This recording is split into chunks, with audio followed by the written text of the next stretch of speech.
प्रणाम रउआ सब लोगन के गोड़ लागत बानी। हम ही रउआ संगे विभा उपाध्याय। भोजपुरी में पहला समझावे वाला बुलेटिन खबर के बूझी में रउआ सब लोगन के बहुत स्वागत बा। सप्ताह भर के बड़ खबर के भीतर के खबर बतावे खातिर हम आ गइल बानी। देश प्रदेश के साथ साथ बात हम आज ओ चीज के भी करें जेकरा बारे में रउआ सब लोगन के जानल बहुत जरूरी बा। तो चलिए शुरू कइल जाओ खबर के बूझे के काम।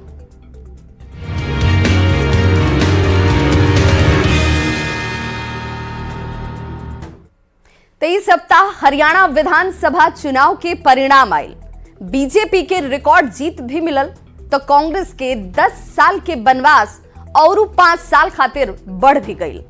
हरियाणा में हार के बाद कांग्रेस अपने लोग के निशाना पे अब वक्त आ गई बाटे। नेशनल कॉन्फ्रेंस लेके आम आदमी पार्टी और शिवसेना के उद्धव गुट सबके सब कांग्रेस के पीछे पड़ गई बा। बिहार में भी हरियाणा के हार पर सियासी बयानबाजी ए वक्त तेज हो गई बा।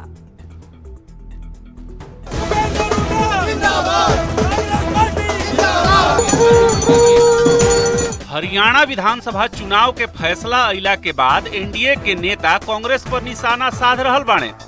बीजेपी के कहनाम बाकी कांग्रेस समाज में भ्रम फैला के सत्ता में आवे के फिराक में रहे, बाकी हरियाणा के जनता यह योजना के फेल कर देलस। मंगर के दिन सवेरे तक हरियाणा में जीत के जलेबी बांटल जात रहे। कांग्रेस के अंदाजो ना रहे कि दिन चढ़ला के साथ ओकर सब अरमान पर हार के चाशनी फैल जाई। जैसे ही हार कंठ तक पहुंचल, विरोधी त विरोधी आपनो लोग ताना के कड़वा घोंट पियावे लागल। तो हमारे जो मित्र है हुड्डा जी या कांग्रेस के नेता है, उनको लगा कि हम ही जीतेंगे। केजरीवाल कांग्रेस के नाम तो ना लेलन, बाकी अपन नेता लोग के ओवर कॉन्फिडेंस में ना रहे के हिदायत जरूर दिलन। केजरीवाल के सिपह सलार राहुल चड्ढा सायराना अंदाज में बिना नाम ले ले कांग्रेस पर तंज कस दिलन। हमारी आरज़ू की फिक्र करते तो कुछ और बात होती, हमारी हसरत का ख्याल रखते तो एक अलग शाम होती। आज जो भी पछता रहा होगा मेरा साथ छोड़कर, अगर साथ साथ चलते तो कुछ और बात होती। अब जब आपन लोग नसीहत देत रहे तो भला विरोधी निशाना साधला से काहे चुकतन। जीत मिली है, बहुत लोगों की जो जबान लंबी हो गई थी, अब वो लंबी जबान जो है कंट्रोल में रहेगी। राज्यसभा सांसद और आरएलएम के अध्यक्ष उपेंद्र कुशवाहा कहलन कि आवे वाला दिन में जहां जहां चुनाव हुई नतीजा यह हुई। इसका असर तो होगा, जो एलआई पार्टी है कांग्रेस के साथ वाले लोग हैं वो हावी होंगे। जेडीयू के कार्यकारी अध्यक्ष संजय झा कहलन कि पीएम मोदी पर अबहियो जनता के भरोसा बरकरार बा और झारखंड के बाद बिहार के चुनाव परिणाम एनडीए के पक्ष में होई। इसका प्रभाव पूरे देश पर, बिहार पर भी है। अब कांग्रेस आत्ममंथन के बाद कह रहल बिया, बाकी मंथन के साथे सवाल के ठिकरा ईवीएम पर भी फोड़ रहल बिया। सवाल बाकी का एगो आत्ममंथन से कांग्रेस के दिन सुधर जाई। न्यूज 18 खातिर दिल्ली से अमितेश और दरभंगा से विपिन कुमार दास के साथ ब्यूरो रिपोर्ट। और चलिए अब रउआ लोग के बताएं कि आखिर हरियाणा में बीजेपी कैसे पूरा के पूरा बाजी के ही पलट देलस। तो कैसे पलटल? बीजेपी हरियाणा में 30 टिकट बदल देलस। बीजेपी के बात के अंदेशा रहुए, मतलब साफ बाटे कि नया चेहरा के मौका देवल गई। अब जैसे ही नया चेहरा के मौका मिलल, नया उम्मीदवार सामने आ गई। 30 में से 22 को उम्मीदवार जीत भी हासिल कर लेलस, ओकरा जीत भी मिल गई। बीजेपी के बात के पता रही कि टर्म 2 सरकार जोन बाटे ओकरा के चलेला के बाद मनोहर लाल खट्टर के लेके एंटी इनकम्बेंसी हो सकत बा।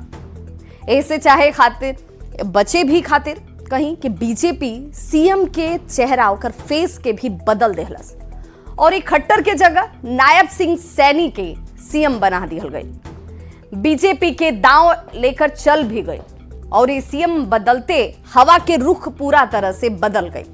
बीजेपी एक बार फिर से हरियाणा में जाट वर्सेस गैर जाट के फॉर्मूला के आजमैलस और ये ओकरी आजमावल फॉर्मूला जोन बा तीसरा बेर भी काम कर गई। कांग्रेस अग्निवीर के मुद्दा पर लगातार बीजेपी के घेरत रहे। बीजेपी चुनावी घोषणा पत्र में नौकरी और पेंशन के वादा करके कांग्रेस के मुद्दा के हवा ही निकाल देहलस। बीजेपी के सबसे ज्यादा अगर कोनो चीज से फायदा भइल तो उ तुरुप के इक्का साबित भइल दलित वोटर ओकरा पाले अइलस। दलित वोटर पर फोकस बीजेपी कैलस और यही वजह रहे कि बीजेपी खाली फायदेमंद साबित ना भइल, बीजेपी ई भी बतावे में सफल हो गई कि भाई दलित वोटर ओकरा संगे ही बाटे। अब बीजेपी तो अपन गलती के सुधार के अपन प्रदर्शन के बेहतर कर लेलस, बाकी इहो बुझल जरूरी बा कि कांग्रेस काहे हार गई। ताई हरियाणा में कांग्रेस के हार के कारण भी रोवा लोगन के बता दी। पार्टी में अंदरूनी गुटबाजी जोन बा खूब देखे के मिलल। दलित चेहरा सैलजा के किनारे पार्टी कहलस कहीं ना कहीं, और जाट वोटर पर अगर कहल जाओ तो जाट वोटर पर सबसे ज्यादा ओकर निर्भरता देखे के मिलल। वो जरूरत से ज्यादा एकरा के कहीं के निर्भर नजर आयल। गैर जाट दलित वोटर के दूरी जौन बाटे वो भी ओकरा हार खातिर एक बहुत बड़ा कारण बन गई। उम्मीदवार के चयन में भी मनमानी जौन बाटे तो साफ नजर आवत रहुए। उम्मीदवार के चयन में हुड्डा के दबदबा दिखत रहुए कि भाई वो जौन जेकरा के कैंडिडेट बनाए के चाहत रन तो उन्हें के टिकट मिलता। ये भी एगो हार के बहुत बड़ा रीजन एमे नजर आई। चलिए अब बात कर जाओ गिरिराज सिंह के, जेकरा के लेकर सीधे तौर पर कहल जाता कि जे आजकल हिंदू करत बाड़े। मुजफ्फरपुर में गिरिराज सिंह कहलन कि अगर 1947 में सब मुसलमान के पाकिस्तान भेज दियल गई रही तो आज देश के इस समस्या जोन बाटे कौन खत्म हो जाए, देश में समस्या ना रही। गिरिराज सिंह के ई बयान जैसे आयल ओकरा बाद बिहार के सियासत जे बा वो खूब गर्म बा।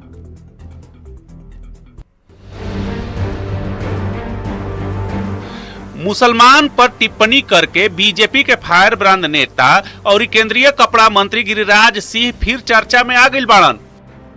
मुजफ्फरपुर में नवरात्र के मौका पर एगो कार्यक्रम रहे जौना में ऊ मुसलमान सबके पाकिस्तान चल जाए के नसीहत दिलन और कहलन कि सब मुसलमान पाकिस्तान चल जाइत लोग तो लव जिहाद ना होइत, ना हिंदू के कौनो पर्व त्योहार में पत्थरबाजी होइत।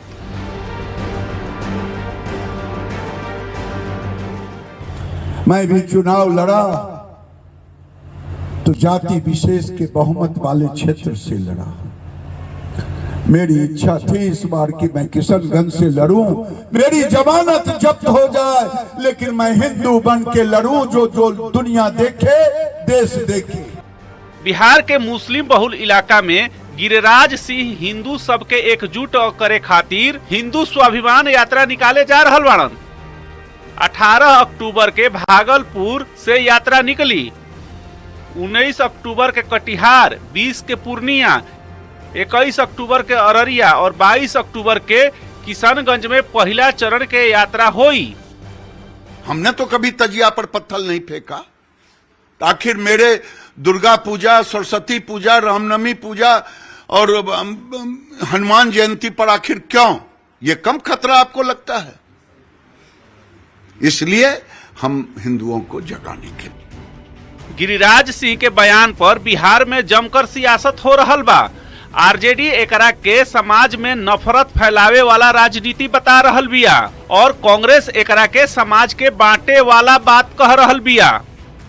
आप कहीं ना कहीं राजनीति में चर्चा में बने रहने के लिए उस तरह का वक्तव्य देते हैं जो समाज और समाज के बीच में नफरत का माहौल खड़ा करे। देखिए, गिरिराज सिंह जी बयानवीर के नाम से जाने जाते हैं। समाज को बांटने में सबसे अहम रोल होता है उनका। जब भी वो मुंह खोलते हैं तो हमेशा बांटने की बात करते हैं।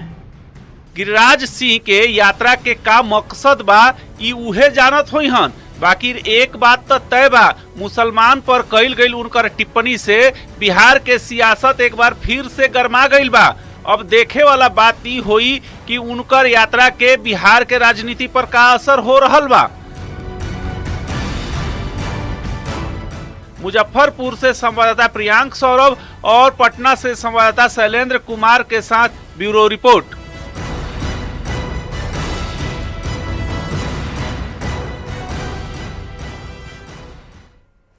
तो तो गिरिराज सिंह बयान तो दे देलन, बयान देला के बाद बवालो मच गई। अभी समझल जरूरी बा, बुझल जरूरी बाटे कि गिरिराज सिंह के बयान के आखिर मतलब का बाटे। गिरिराज सिंह शुरू से ही हिंदू हित के बात करेलन। रवा याद हुई कि हिंदू के लेके अगर कोई बहुत ज्यादा मुखरता से कुछ कहेला तो गिरिराज सिंह के नाम सबसे पहले आवेला। तो गिरिराज सिंह शुरू से ही हिंदू हित के बात करेलन। अगर शुरू से ही देखी तो हिंदू हित के सुरक्षित रखे खातिर उनकर आवाज सबसे ज्यादा रोआ तेज सुनाई पड़ी, सबसे ज्यादा अगली पंक्ति में उखड़ा नजर आई है। गिरिराज मुस्लिम सांप्रदायिकता विरोध भी करेलन। उनकर विरोध जौन बाटे उस साफ तौर पर हुआ सुनाई भी देत हुई बयान के जरिए। बिहार में अगला साल चुनाव होके वाला बाई, हम और रोआ सब लोग जानत नहीं सन। तब वो चुनाव खातिर भी गिरिराज सिंह कार्यकर्ता के बीच जोश भरे खातिर यात्रा निकालत बाड़न और चाहतारन कि भाई लोग जेबा वो जुड़ो। गिरिराज के यात्रा से हिंदू वोट से एकजुट होके के भी मकसद कहीं ना कहीं शामिल नजर आएला। हिंदू स्वाभिमान यात्रा में लोग गिरिराज सिंह से मिल सकेला, एकर उम्मीद एकर भरोसो बाटे कि भाई लोग हमरा से मिली जुली तो हम वो बात शायद बेहतर तरीका से रख सकम। गिरिराज सिंह के आपन पहचान बड़ा करे में भी ये यात्रा जौन बा वो मददगार साबित हुई। वो कद भी बढ़ाई, लोग से उनकर जुड़ाव भी ज्यादा घनिष्ठ हुई, अपनापन ज्यादा बढ़ी। हिंदू वोट के बिखराव के रोके के कोशिश भी ई यात्रा के जरिए गिरिराज सिंह करत नजर आवतन। जात पात के सियासत करे ओकरा रणनीति जौन बाटे, जे लोग जात पात वाला सियासत करता ओकरा खातिर भी कहीं एगो काट के तौर पर एकरा के देखल और समझल जाता कि भाई हो सकेला कि ए तरीका से भी गिरिराज सिंह ए पे काम कर नजर आवस।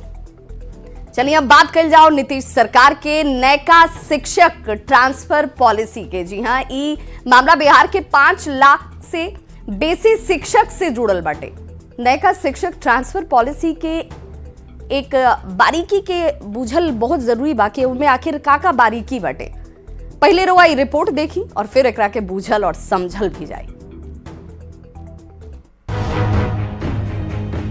सक्षमता पास शिक्षकन के ट्रांसफर पोस्टिंग पर सरकार के मोहर लग गई। सक्षमता परीक्षा पास नियोजित शिक्षक और बीपीएससी पास शिक्षक के ट्रांसफर पोस्टिंग के सुविधा मिली। 7 अक्टूबर 2024 के तारीख बिहार के शिक्षक लोग खातिर ऐतिहासिक बन गई। सरकार आखिरकार शिक्षक लोग के बात मान लेलस और इस शिक्षक लोग के ट्रांसफर पोस्टिंग पर मुहर लगा देलस। सक्षमता परीक्षा पास नियोजित शिक्षक और बीपीएससी पास शिक्षक के ट्रांसफर पोस्टिंग के सुविधा मिली। सक्षमता पास शिक्षक माने के जवन नियोजित शिक्षक लोग रहे वो लोग अब विशिष्ट शिक्षक बन गई हैं। जो शिक्षक हैं अपने ही जिले में रहें। पहली बात तो ये है कि अपने ही जिले में रहें ताकि उनको सुविधा हो। शिक्षक लोग से यही महीना से आवेदन लेवे के प्रक्रिया शुरू हो जाई। उनका ट्रांसफर उनका लोग के घरे भीरी कइल जाई। नयका ट्रांसफर पोस्टिंग पॉलिसी के तहत सक्षमता पास शिक्षक और बीपीएससी से पास शिक्षक के यही महीना से ऐप पर आवेदन लेल जाई। नवंबर में ट्रांसफर पोस्टिंग के काम पूरा हुई और दिसंबर में नया स्कूल में शिक्षक योगदान दिए जा। ट्रांसफर पोस्टिंग में गंभीर बीमारी, दिव्यांग, पति पत्नी के साथे महिला के प्राथमिकता देल जाई। यह नयका पॉलिसी के तहत शिक्षकन के भीरी के स्कूल में ही पोस्टिंग हो सकेला। आज लाखों टीचर्स के लिए बिहार में खुशखबरी का समय है। पूरे बिहार में जो नवरात्र का पाठ चल रहा है, इस नवरात्र के समय पे हम उनको कहना चाहते हैं कि आपके लिए दुर्गा पूजा पर तोहफा मिला है। सरकार ने, एनडीए सरकार ने खासकर आपके लिए एक बड़ा कदम उठाया है। शिक्षक लोग के ट्रांसफर पोस्टिंग के फैसला से शिक्षक संघ से जुड़ल शिक्षक नेता सवाल उठा रहल बाणन। इस नियमावली से किसी का फायदा होने नहीं जा रहा है। नियमावली में बहुत तरह की विसंगतियां हैं। महिला शिक्षकों की चिर प्रतीक्षित मांग थी कि हमको माने अपने जहां हमारा ससुराल है वहां पर हमारी पोस्टिंग की जाए, लेकिन उसकी भी सुविधा नहीं दी गई है। इसमें स्पष्ट कहा गया है कि आप अपने गृह पंचायत में या पति के गृह पंचायत में या पति के गृह प्रखंड में आपकी पोस्टिंग नहीं होगी। बिहार में करीब 5 लाख शिक्षक बाणे। ये लोग बहुत पहले से ट्रांसफर पोस्टिंग के मांग करत रहन। नीतीश सरकार नयका ट्रांसफर पोस्टिंग पॉलिसी बना के शिक्षक लोग के एगो औरी मांग मान ले बिया। साथ ही बीमार, महिला और दिव्यांग शिक्षक लोग के राहत मिलल बा। न्यूज 18 खातिर पटना से संजय कुमार और रजनीश कुमार के साथ मुजफ्फरपुर से प्रियांक सौरभ की रिपोर्ट।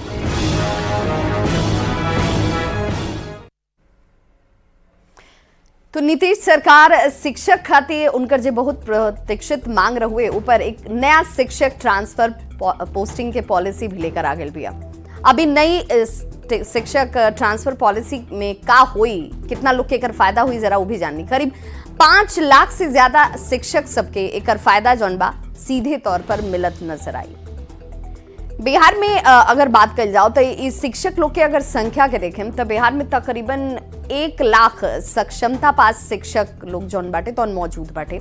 और ये एक से समझल जा सकता कि नियोजित शिक्षक जे सक्षमता परीक्षा पास कर लेले बाटे ई पॉलिसी के लाभ ओकरा मिली। और दूसरा जे बीपीएससी से चयनित पुरनका और नयका शिक्षक भी लोग बाटे ओकरो एकर लाभ जौन बा वो मिलत नजर आई। और उनकर अगर संख्या के बात कल जाए कि आखिर संख्या वो लोग के कितना बाटे तो तकरीबन 2.25 लाख के आसपास इस शिक्षक लोग के संख्या जौन बाटे तो नजर आयला।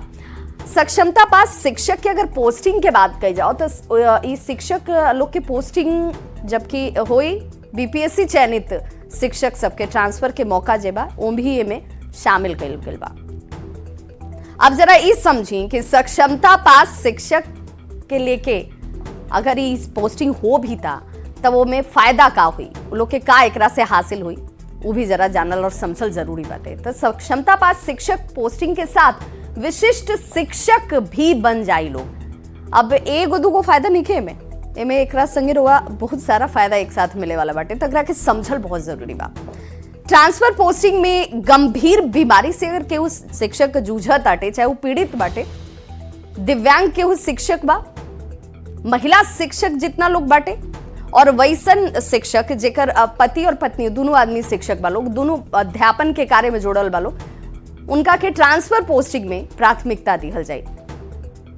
तो रोआ समझ में आयल हुई कि भाई एकर फायदा बाटे, रोआ लोगन के ओकरा सीधा लाभ मिली अगर ऐसन परिस्थिति में रोआ लोगन बानी था। अब वो कौन कौन से बीमारी हुई जो एकरा अंदर आई जेकरा से अगर रोआ ग्रसित बानी तब रोआ एकरा फायदा मिली तो वो जरा जानी। शिक्षकों के ऐच्छिक स्थानांतरण के मौका वैसन परिस्थिति में मिली अगर वह गंभीर बीमारी से जूझत आनी तब। आई जानल जाओ कि आखिर वो बीमारी कौन कौन बाटे। तो असाध्य रोग जेकरा के कहल जाला, जेकर उपचार बड़ा मुश्किल बाटे, ओकरा में बचे के संभावना बड़ा कम होला और वैसन बीमारी से रोआ जूझत आनी तो ओकरा में रोआ इससे राहत मिली। कैंसर के असाध्य रोग मानल जाला वो एकरा में शामिल कइल गइल बा। जबकि किडनी, हृदय रोग और लीवर की बीमारी के गंभीर बीमारी के श्रेणी में रखल गइल बा। यानी कि रोआ अगर इस समस्या से जूझत आनी तो फिर रोआ इस श्रेणी में आवत आनी। ऐसे रोआ एकरा फायदा मिली, सरकार रोआ बारे में सोचता। अब जौन खबर हम रोआ के दिखावे वाला बानी वो खबर के सुन के रोआ सभे परेशान हो सकतानी। तब भाई एकरा खातिर धीर गंभीर होखल जरूरी बाटे, संयम जरूरी बाटे। खबर बिहार में लगातार नदी नाहर में नहाए के घड़ी डुबला से मौत के बाटे।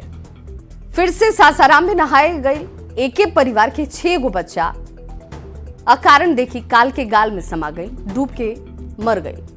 तो कटिहार में एगो गढ़ा में डुबला से 4 लोग कैसे काल के गाल में समा गई, घर में चीख पुकार मच गई। अब सवाल यही चीज से खड़ा होता कि आखिर बिहार में बच्चा ए तरीके से कब तक डूबत रही इंसान।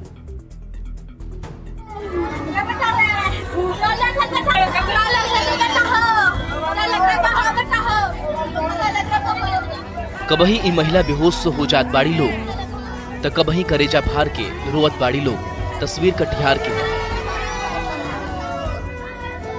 जहां बा नहाए घरी 4 गो लइकन के डुबला से मौत हो गई। कुर्सेला थाना क्षेत्र के समेली हाल्ट फेरी तालाब में 8 गो बच्चा नहाए गईलन सन। नहाए के दौरान 4 गो लइका डूब गईलन सन और उकनी के मौका पर मौत हो गई। 4 बच्चा का मौत हुआ, बहुत ही दुख का घड़ी है। पूरा समेली आज रो रहा है, उनका परिवार ही नहीं रो रहा, पूरा समेली रो रहा है। लोगन के भीड़ और ई मातमी माहौल देख के बुझात बा कि एहिजा कोनो बड़ा हादसा भइल हुई। तस्वीर है रोहतास जिला से गुजरे वाली सोन नदी के किनारे के। एहिजा नदी में नहाए घड़ी 6 गो बच्चा के डूब के मौत हो गई। सब एके परिवार के रहलन सन। रोहतास थाना क्षेत्र के तुम्बा में कृष्णा गोड के घरे ई हादसा भइल। हादसा के बाद से हाहाकार मचल बा। छोटा एगो लड़का डूब गया, हम सब कोई कूद गए बचाने के लिए, तो सब कोई चिल्लाने लगा तो हम कूदे ना, एगो को बचाए हैं, एगो को भीग गए, फिर हम भी डूब लगे, कसू करके निकले। अभी कुछ दिन पहले ही ज्योतिया पर्व के दौरान पूरा बिहार में 46 लोग के मौत भइल रहे। ओकरा बादो लोग अभी सतर्क नइखे भइल। न्यूज 18 खातिर सासाराम से अजीत कुमार और कटिहार से सुब्रत गुहा की रिपोर्ट।